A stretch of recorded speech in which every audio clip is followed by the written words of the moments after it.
Hey everyone, तो कैसे हैं आप सब।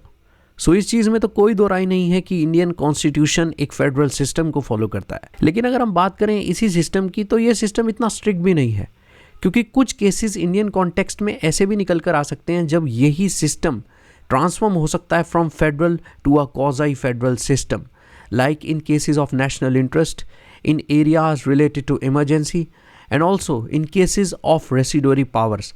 अब Indian constitution centre and state के बीच अथॉरिटी को तो बखूबी डिवाइड करता है और ये श्योरली कोऑपरेटिव फेडरलिज्म की स्पिरिट को भी अपहोल्ड करता है। लेकिन इसी सिस्टम में हमें कुछ इंस्टेंसेस ऐसे भी देखने को मिल सकते हैं जहां सेंटर और स्टेट के बीच डिवाइडेड ये अथॉरिटी एक टसल का भी रूप ले सकती है, यानी कि सेंटर और स्टेट के बीच जो यहाँ कॉपरेशन है वो डिस्टर्ब भी हो सकता है। आज का ये वीडियो कुछ इन्हीं चीजों को कवर करता है, जहां इस वीडियो में हम 131st कॉन्स्टिट्यूशनल अमेंडमेंट बिल 2025 को तो समझेंगे ही, साथ और चीजों पर भी हम यहाँ ध्यान देंगे, जैसे कि यूनियन टेरिटरी क्या होती है, चंडीगढ़ की हिस्ट्री क्या रही है, क्या चंडीगढ़ को जब फॉर्म किया गया था तब उसे ऐसा कैपिटल इंट्रोड्यूस किया गया था या एज अ यूनियन टेरिटरी का आइडिया ध्यान में रखते हुए फॉर्म किया गया, आर्टिकल 240 कैसे इस अमेंडमेंट से रिलेटेड है, ऐसी कई सारी चीजों पर भी ध्यान देंगे।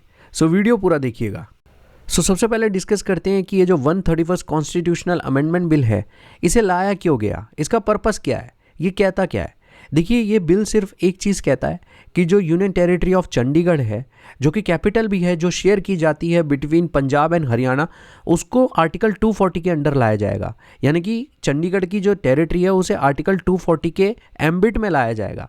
अब आर्टिकल 240 क्या है और चंडीगढ़ को आर्टिकल 240 के अंडर लाने की बात ये बिल क्यों करता है, इस चीज़ को समझने से पहले हमें चंडीगढ़ की हिस्ट्री पर ध्यान देना पड़ेगा कि चंडीगढ़ को बनाया कैसे गया, उसे फॉर्म कैसे किया गया। डिस्कस करते हैं चंडीगढ़ की हिस्ट्री को। अब यहाँ चंडीगढ़ की जो हिस्ट्री है उसकी टाइमलाइन स्टार्ट होती है पार्टीशन से, यानी कि 1947 से।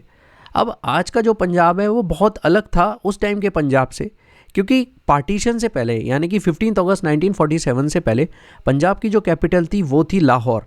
लेकिन अब जैसा कि हम सब जानते हैं कि जो लाहौर है वो पाकिस्तान में चला गया। उसके बाद यहाँ पर डिसीजन लेना था इंडिया को कि पंजाब को एक नई कैपिटल दी जाए। अब अगर हम पार्टीशन का पंजाब देखते हैं तो पंजाब कुछ इस तरीके से आपको देखने को मिल सकता है।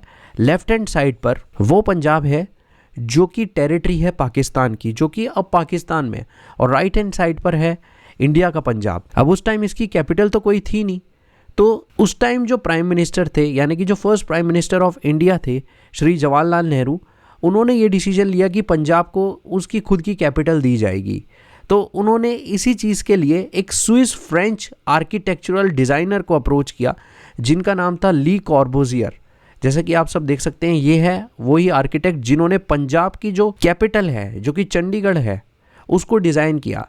अब इसको कुछ इस तरीके से डिज़ाइन किया गया था कि 15 से 20 विलेजेस जो थे पंजाब में, उनको लिया गया, उनको एक ऑक्टागोनल शेप में यहाँ पर डिज़ाइन किया गया, एक मॉडर्न सिटी के रूप में उस चीज़ को यहाँ बनाया गया। और फाइनली यहाँ पर 1953 में first president of India doctor Shri Rajendra Prasad ji के द्वारा चंडीगढ़ को इनॉग्रेट किया गया as the capital of Punjab 7 October 1953 को। अब यहाँ ये चीज़ भी देखने वाली है कि 1947 से 1953 के बीच जब यहाँ पंजाब की कैपिटल को बनाने का काम प्रोग्रेस में था, तब शिमला को पंजाब की टेम्पररी कैपिटल बनाया गया। और एक और इंटरेस्टिंग चीज़ जो यहाँ निकल कर आती है वो ये है कि जब यहाँ पंजाब की कैपिटल चंडीगढ़ को फॉर्मुलेट नहीं किया गया था, तब पंजाब यहाँ इतना बड़ा था कि इसमें हरियाणा और हिमाचल प्रदेश भी थे। यस, अगर हम आज की बात करें तो हरियाणा और हिमाचल प्रदेश दोनों एक सेपरेट स्टेट है, लेकिन उस टाइम पर यानी कि 1947 में ये दोनों स्टेट्स पंजाब के अंडर ही आते थे। अब 1953 में यहाँ चंडीगढ़ का फॉर्मेशन तो हो गया था, लेकिन यहाँ समझने वाली चीज़ ये भी है कि जब चंडीगढ़ को बनाया गया तो यहाँ ओरिजिनल आइडिया ये था कि चंडीगढ़ को पंजाब की कैपिटल के तौर पर इंट्रोड्यूस किया जाए। अब इस चीज़ पर मैं इसीलिए जोर डाल रहा हूँ क्योंकि इस चीज़ का सिग्निफिकेंस आपको आगे वीडियो में देखने को मिलेगा। खैर, 1953 का जो टाइम था, उस टाइम एक और इम्पॉर्टेंट चीज़ हुई कि वहाँ पर स्टेट का रीऑर्गेनाइजेशन हो रहा था लिंग्विस्टिक बेसिस पर, यानी कि लैंग्वेज के बेसिस पर स्टेट्स को दोबारा से रीऑर्गेनाइज किया जा रहा था। मान लीजिए एक टेरिटरी है जहाँ पर कई सारे लोग रहते हैं जो कि एक तरीके की भाषा बोलते हैं, तो इस चीज़ को यहाँ पर कंसिडर करके स्टेट्स की बाउंड्रीज को रीऑर्गेनाइज किया जा रहा था। अब इसी स्टेट रीऑर्गेनाइजेशन का काम दिया गया था एक कमीशन को जो कि हेड की जा रही थी बाय द जज ऑफ द सुप्रीम कोर्ट, जिनका नाम था ऑनरेबल जस्टिस फजल अली, जिस कमीशन को फजल अली कमीशन भी कहा जाता है। देखिए ये जो इवेंट है ये बहुत ज्यादा इंपॉर्टेंट इवेंट है, क्योंकि यही इवेंट आगे जाकर पंजाब के रीऑर्गेनाइजेशन को भी अफेक्ट करता है। अब जैसे कि मैंने आपको बताया कि 1953 में फजल अली कमीशन बनाई गई, जो कि रीऑर्गेनाइज कर रही थी स्टेट को लिंग्विस्टिक लाइंस पर, यानी कि लैंग्वेज के बेसिस पर। तब उसके बाद 1956 में फजल अली कमीशन अपनी रिपोर्ट सबमिट करती है, जिसके बाद यहाँ हमें 7th constitutional amendment act and state reorganisation act देखने को मिलता है 1956 में। देखिए 7th कॉन्स्टिट्यूशनल अमेंडमेंट एक्ट जो है वो बात करता था स्टेट के रीऑर्गेनाइजेशन के बारे में, जिसे इंस्पिरेशन मिली थी by the report of the Fazal Ali commission. और स्टेट रीऑर्गेनाइजेशन एक्ट जो कि 1956 में इनेक्ट हुआ था, वो भी सेम चीज के बारे में बात करता था। अब जैसा कि मैंने आपको बताया है कि 1956 में स्टेट रीऑर्गेनाइजेशन एक्ट इनेक्ट हुआ, जिसने इंस्पायर किया 1966 में पंजाब रीऑर्गेनाइजेशन एक्ट ऑफ 1966 को। अब ये जो स्टेज है ये बहुत इंपॉर्टेंट है, क्योंकि ये जो पंजाब रीऑर्गेनाइजेशन एक्ट था, इसने पंजाब में से हरियाणा को अलग किया, और जो चंडीगढ़ को एज अ कैपिटल इंट्रोड्यूस किया गया था ऑफ द पंजाब, उस कैपिटल का जो स्टेटस था उसे चेंज करके चंडीगढ़ को एक यूनियन टेरिटरी में बदल दिया। ये बहुत इंपॉर्टेंट चीज़ है। जैसा कि मैंने आपको पीछे बताया ही था कि जो स्टेट ऑफ हरियाणा है वो पहले पंजाब के अंडर ही था। तब इस 1966 के एक्ट ने हरियाणा को पंजाब में से अलग किया और चंडीगढ़ को कैपिटल की जगह एक यूनियन टेरिटरी का स्टेटस दे दिया। अब यहीं से सारी चीज़ें चेंज हो गई, क्योंकि जो Chandigarh as a union territory सामने बनकर आई, उसको शेयर किया गया by Punjab and Haryana both as a temporary capital. यहाँ ये देखने वाली चीज़ है कि जो चंडीगढ़ की यूनियन टेरिटरी थी उसे पंजाब और हरियाणा के द्वारा शेयर किया जा रहा था एज अ कैपिटल, लेकिन टेम्पररी बेसिस पर। अब यहाँ सबसे बड़ा क्वेश्चन ये भी अराइज हुआ कि भाई यूनियन टेरिटरी तो हमने चंडीगढ़ को बना दिया, अब उस यूनियन टेरिटरी का कंट्रोल किसके पास होगा, यानी कि जो यूनियन टेरिटरी है उसका एडमिनिस्ट्रेशन कौन संभालेगा। सो इस चीज को आंसर करता है article 239 of the Indian constitution, जो कि बताता है हमें कि यूनियन टेरिटरी का एडमिनिस्ट्रेशन कौन करेगा। देखिए आर्टिकल 239 का क्लॉज 1 सिंपली ये कहता है, जब तक पार्लियामेंट कोई लॉ लेकर नहीं आता या इस बारे में पार्लियामेंट अगर बात नहीं करता, तब तक यहाँ पे जो भी यूनियन टेरिटरी है उसका एडमिनिस्ट्रेशन प्रेसिडेंट के हाथों में होगा। अब प्रेसिडेंट, जैसा कि हम सब जानते हैं, जो काउंसिल ऑफ मिनिस्टर्स हैं, जो कि यूनियन मिनिस्टर्स हैं, उनकी एड एंड एडवाइस पे काम करते हैं। तब प्रेसिडेंट यूनियन टेरिटरी को एडमिनिस्टर करेंगे एक एडमिनिस्ट्रेटर को अपॉइंट करके। अब यहाँ पर अगर हम एडमिनिस्ट्रेटर की बात करें तो एडमिनिस्ट्रेटर को यहाँ पर लेफ्टिनेंट गवर्नर कहा जाता है, अगर हम यूनियन टेरिटरी के कॉन्टेक्स्ट को समझते हैं तो। जैसा कि हम सब जानते हैं कि दिल्ली भी एक यूनियन टेरिटरी है। अब सेंट्रल का डायरेक्ट कंट्रोल है यहाँ पर यूनियन टेरिटरी ऑफ दिल्ली में, तो उसी कंट्रोल को एक्सरसाइज करने के लिए प्रेसिडेंट ने दिल्ली में एक गवर्नर को अपॉइंट किया है, जो कि है लेफ्टिनेंट गवर्नर, जो कि दिल्ली का एडमिनिस्ट्रेशन संभालते हैं। अब ये चीज यहाँ पर जो भी यूनियन टेरिटरीज हैं उनके लिए भी अवेलेबल है। जैसा कि आप सब देख सकते हैं, save as otherwise provided by parliament by law, every union territory shall be administered by the president acting to such extent as he thinks fit through an administrator. Administrator का मतलब ही यहाँ पर होता है लेफ्टिनेंट गवर्नर। अब clause 2 यहाँ पर बहुत इंपॉर्टेंट है। क्लॉज 2 सिंपली ये बोलता है कि जो प्रेसिडेंट है वो एक स्टेट के गवर्नर को भी अपॉइंट कर सकते हैं उस स्टेट से जुड़ी यूनियन टेरिटरी को एडमिनिस्टर करने के लिए। जैसा कि हम सब जानते हैं कि जो पंजाब और हरियाणा कैपिटल शेयर करते हैं वो है चंडीगढ़। अब यहाँ पर हुआ क्या है कि जो पंजाब के गवर्नर हैं वो ही चंडीगढ़ के एडमिनिस्ट्रेटर भी हैं, यानी कि वो ही चंडीगढ़ का पूरा दारोमदार संभालते हैं, क्योंकि चंडीगढ़ को एक यूनियन टेरिटरी का स्टेटस दे दिया गया है। तो ये चीज भी यहाँ पर पॉसिबल है, जिसे हम अभी जस्ट आगे डिस्कस करेंगे कि एक स्टेट का गवर्नर उस स्टेट से जुड़ी यूनियन टेरिटरी का भी एडमिनिस्ट्रेटर हो सकता है। तो ये बहुत इंपॉर्टेंट चीज है। सो जैसा कि हमने अभी तक देखा कि हरियाणा की जो स्टेट थी वो पंजाब से अलग हुई, चंडीगढ़ को एक यूनियन टेरिटरी का स्टेटस दे दिया गया और उसे टेम्पररी कैपिटल बना दिया गया of Punjab and Haryana both, और उस चंडीगढ़ की यूनियन टेरिटरी का एडमिनिस्ट्रेशन यूनियन के हाथों में दे दिया गया।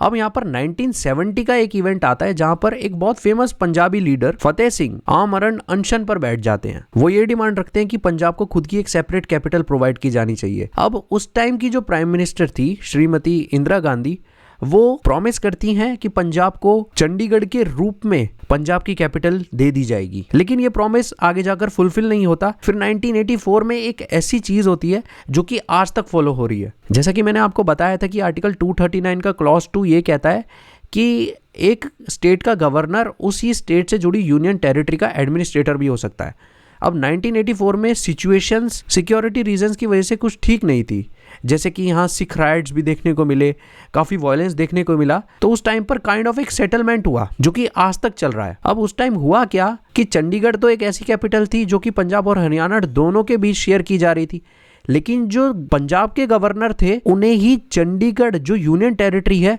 उसका एडमिनिस्ट्रेटर बना दिया गया। ये बहुत ज्यादा इंपॉर्टेंट चीज है जिसके बारे में आर्टिकल 239 क्लॉज 2 भी बात करता है। अब यहाँ पर हरियाणा के गवर्नर को एडमिनिस्ट्रेटर नहीं बनाया गया चंडीगढ़ का, इंस्टेड यहाँ पर जो पंजाब के गवर्नर थे उन्हें चंडीगढ़ का एडमिनिस्ट्रेटर बना दिया गया। अब ये चीज कन्वेंशन के चलते आज तक चली आ रही है, इस चीज को आज तक फॉलो किया जा रहा है। अब यहाँ पर एक क्वेश्चन अराइज होता है कि गवर्नर तो पंजाब के हैं जो कि चंडीगढ़ की यूनियन टेरिटरी को भी एडमिनिस्टर कर रहे हैं, चंडीगढ़ को भी संभाल रहे हैं, तो यहाँ पर सेंटर कैसे अपना कंट्रोल चंडीगढ़ के ऊपर रखेंगे? यहाँ पर प्रेसिडेंट कैसे कंट्रोल करेंगे चंडीगढ़ की यूनियन टेरिटरी को? देखिए उसका आंसर ये है कि सेंटर अपना कंट्रोल चंडीगढ़ के ऊपर एक्सरसाइज करेगा इसी एडमिनिस्ट्रेटर को एक एडवाइजर प्रोवाइड करके। जैसा कि आप सब देख सकते हैं, centre exercises its control over Chandigarh by appointing an adviser to administrator, जो कि एनेबल करेगा प्रेसिडेंट को, पर्टिकुलरली काउंसिल ऑफ मिनिस्टर्स को जो कि यूनियन है, उनको कंट्रोल करने के लिए of the territory of Chandigarh. So अभी तक हमने ये चीज तो समझ ली कि चंडीगढ़ का फॉर्मेशन कैसे हुआ, फिर उसे एज अ कैपिटल इंट्रोड्यूस किया गया, फिर उसका स्टेटस कैसे यूनियन टेरिटरी में बदल दिया गया, उसका एडमिनिस्ट्रेशन किस तरीके से हुआ। अब डिस्कस करते हैं इस वीडियो का सबसे इंपॉर्टेंट पार्ट जो कि है आर्टिकल 240। अब जो 131st कॉन्स्टिट्यूशनल अमेंडमेंट बिल है वो सिंपली ये कहता है कि जो चंडीगढ़ की यूटी है उसे आर्टिकल 240 के अंदर इंक्लूड कर दिया जाएगा। अब ऐसा क्यों किया जा रहा है? आर्टिकल 240 है क्या जो उसके अंदर चंडीगढ़ को डाला जा रहा है? इस चीज पर भी ध्यान दे लेते हैं। सो आर्टिकल 240 ये कहता है कि प्रेसिडेंट के हाथ में ये पावर है कि वो रेगुलेशंस बना सकते हैं इन यूनियन टेरिटरीज के लिए, जिन यूनियन टेरिटरीज की यहाँ पर बात हुई है, इनके पीस, प्रोग्रेस और गुड गवर्नेंस के लिए।